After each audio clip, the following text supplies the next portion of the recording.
ಇವ್ರ ಹೆಸರು ರಘುಪ್ರಸಾದ್ ಅಂತ. ನಾನು ವೈಫ್ ವಾಣಿ. ನಮ್ಮ ಮದುವೆ ಆಗಿ 7 years ಆಯ್ತು. ನಮ್ಗೆ ಲೇಟ್ ಆಗಿ ಮ್ಯಾರೇಜ್ ಆಗಿರೋದ್ರಿಂದ ಮಕ್ಕಳಾಗೋ ಚಾನ್ಸಸ್ ಕಡಿಮೆ ಇತ್ತು. ಹಾಗಾಗಿ ನಾವು ಫಸ್ಟ್ ಎಲ್ಲ ಟ್ರೀಟ್ಮೆಂಟ್ ಹೋಗ್ಲಿಲ್ಲ. ಆಮೇಲೆ ಯಾರೋ ಸಜೆಷನ್ ಕೊಟ್ರು ಅಂತ ನೋವಾ ಅಂತ ಅಲ್ಲಿಗೆ ಹೋದ್ವಿ. ಅಲ್ಲಿ ಒಂದ್ IVF ಟ್ರೀಟ್ಮೆಂಟ್ ತಗೊಂಡ್ವಿ. ಬಟ್ ಅದು ಸಕ್ಸಸ್ ಆಗಿಲ್ಲ, ಫೇಲ್ಯೂರ್ ಆಗೋಯ್ತು. ಆಮೇಲೆ ಸಿಕ್ಕಾಪಟ್ಟೆ ದುಡ್ಡು ಖರ್ಚು ಮಾಡಿದ್ವಿ ಅದಕ್ಕೆ. ಆಮೇಲೆ ಅವರು ಸರಿಯಾಗಿ ರೆಸ್ಪಾಂಡ್ ಕೂಡ ಮಾಡಿಲ್ಲ. ಆಮೇಲೆ ಫೇಲ್ಯೂರ್ ಆಯ್ತು ಅಂದ್ರೆ ಆಯ್ತು, ನಾವೇನ್ ಮಾಡಕ್ಕಾಗಲ್ಲ, 50-50 ಚಾನ್ಸಸ್ ಇರುತ್ತೆ ಅಷ್ಟೇ. ಆಮೇಲೆ ಏನು ಯಾರು ಪರ್ಫೆಕ್ಟ್ ಆಗಿ ಇದು ಮಾಡಕ್ ಕೊಡಲ್ಲ ನಿಮಗೆ ಅಂತೆಲ್ಲ ಹೇಳಿದ್ರು. ಏನ್ ರೀಸನ್ ಏನು ಹೇಳಲಿಲ್ಲ. ಮುಂದೆ ಏನ್ ಟ್ರೀಟ್ಮೆಂಟ್ ತಗೊಳ್ಬೇಕು ಮಾಡ್ಬೇಕು ಆದ್ರೆ ನಮಗೆ ಯಾವ ಭರವಸೆನೂ ಕೊಡ್ಲಿಲ್ಲ. ಆಮೇಲೆ ಕ್ಯಾರಿ ಅಂತ ಹೇಳಿ ಕ್ಯಾರಿ ಫರ್ಟಿಲಿಟಿ ಸೆಂಟರ್ ಅಂತ, ಅಲ್ಲಿ ಡಾಕ್ಟರ್ ವಿಜಯ್ ಅಂತ, ಅಲ್ಲಿಗೆ ಹೋದ್ವಿ. ಅವರು ಸ್ವಲ್ಪ ಅವರು ಓಕೆ ಭರವಸೆ ಕೊಟ್ರು, ಮಾಡ್ಬೋದು ಹಾಗೆ ಹೀಗೆ ಅಂತೇಳಿ. ಹಿಸ್ಟ್ರೋಸ್ಕೋಪಿ ಅವೆಲ್ಲ ಮಾಡಿದ್ರು, ಎಲ್ಲ ಯೂಟ್ರಸ್ ಎಲ್ಲ ಚೆನ್ನಾಗಿದೆ ಮಾಡ್ಬೋದು ಅಂತೆಲ್ಲ ಹೇಳಿದ್ರು.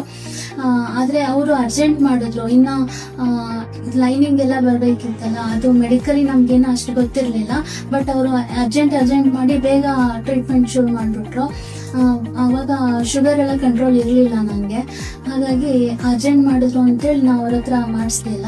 ಕೊನೆಗೆ ತಾಮ್ರ ಹೆಂಗ್ ಗೊತ್ತಾಗಿ ತಾಮ್ರಾಗೆ ನಾವು ನಮ್ಮ ಆಫೀಸ್ ಪಕ್ಕದಲ್ಲೇ, ನಾನು ಆರ್ಕಿಟೆಕ್ಟ್, ನಮ್ಮ ಆಫೀಸ್ ಪಕ್ಕದಲ್ಲೇ ಇರೋದ್ರಿಂದ ನಾವು ತಾಮ್ರ ಬಗ್ಗೆ ರೆಫರ್ ಮಾಡೋದು ಆಯ್ತಾ. ಫಸ್ಟ್ ನಾವು ಬಂದು ಇಲ್ಲಿ ಮಾತಾಡಿದ್ವಿ ಆಯ್ತಾ. ಇಲ್ಲಿ ಅಟ್ಮಾಸ್ಫಿಯರ್ ನಮ್ಗೆ ಇಷ್ಟ ಆಯ್ತು. ಆಮೇಲೆ ನಾವು ಡಾಕ್ಟರ್ ಭಾರತಿ ರಾಜಣ್ಣ ಅವ್ರನ್ನ ಭೇಟಿ ಮಾಡಿದ್ವಿ ಆಯ್ತಾ. ನಮ್ಮ ಜೀವನದಲ್ಲಿ ಅವರು ಹೊಸ ಬೆಳಕನ್ನು ತಂದುಕೊಟ್ರು.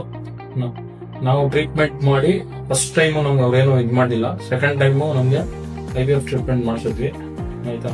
ಆ ಟ್ರೀಟ್ಮೆಂಟ್ ಮಾಡಿಸಿದ್ರೆ ತುಂಬಾ ಮಕ್ಕಳ ಬಗ್ಗೆ ಸಕ್ಸಸ್ ಆಯ್ತು. ನಮ್ಗೆ ಅವ್ರು ನಮಗೆ ತುಂಬಾ ಭರವಸೆ ಕೊಟ್ರು. ಆಮೇಲೆ ತುಂಬಾ ಚೆನ್ನಾಗಿ ಕೇರ್ ತಗೊಂಡ್ರು, ಒಳ್ಳೆ ಟ್ರೀಟ್ಮೆಂಟ್ ಕೊಟ್ರು. ಏನೇನ್ ಮಾಡ್ಬೇಕು ಅಂತ ಹೇಳಿ ಅವರೇ ಕೇರ್ ತಗೊಂಡು, ನಮ್ಗೆ ಅಷ್ಟೊಂದು ಇನ್ಫಾರ್ಮೇಶನ್ ಗೊತ್ತಿರ್ಲಿಲ್ಲ ಇದ್ರ ಬಗ್ಗೆ. ಆದ್ರೆ ಅವರೇ ಹೇಳಿ ನಮ್ಗೆ ಹೇಳ್ತಾ ನಮ್ಗೆ ಏನೇನು ಕೇರ್ಫುಲ್ ಆಗಿರ್ಬೇಕು, ಹೇಗೆ ಪ್ರಿಕಾಷನ್ಸ್ ತಗೊಳ್ಬೇಕೆಲ್ಲ ಹೇಳ್ತಾ ಅದಕ್ಕೆ ಸಂಬಂಧಪಟ್ಟ ಟ್ರೀಟ್ಮೆಂಟ್ ಎಲ್ಲ ಕೊಡ್ತಾ ಬಂದ್ರು. ತುಂಬಾ ಕೇರ್ ತಗೊಂಡ್ರು. ಆಮೇಲೆ ಸ್ಕ್ಯಾನಿಂಗ್ ಮಾಡ್ತಾ ಇದ್ರು ಪ್ರತಿ 15 days ಒಂದ್ಸಲಿ. ಹತ್ರ ಎಲ್ಲ ತುಂಬಾ ಚೆನ್ನಾಗಿ ಟ್ರೀಟ್ಮೆಂಟ್ ಕೊಟ್ಟು ನಮ್ಗೆ ಅವ್ರ ದೇವ್ರೆ ಅವ್ರ ಮೂಲಕ ಬಂದ್ರು ಅನ್ಸುತ್ತೆ. ಮುಂದೆ ನಾವು ತಾಮ್ರ ಹಾಸ್ಪಿಟಲ್ಗೆ ಎಲ್ಲಾ ರೀತಿ ಕೂತಂದ್ರೆ ನಾವು ಹೇಳ್ತೀವಿ. ಈಗ ಒಂದು ಗಂಡು ಮಗು ಆಗಿದೆ, ತುಂಬಾ ಖುಷಿ ಆಯ್ತು.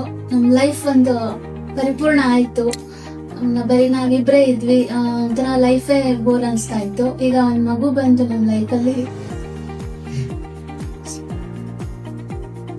ಥ್ಯಾಂಕ್ ಯು ಫಾರ್ ತಾಮ್ರ. ನಾವು ಇನ್ನೊಬ್ರಿಗೂ ರೆಫರ್ ಮಾಡ್ತಾ ಇದೀವಿ.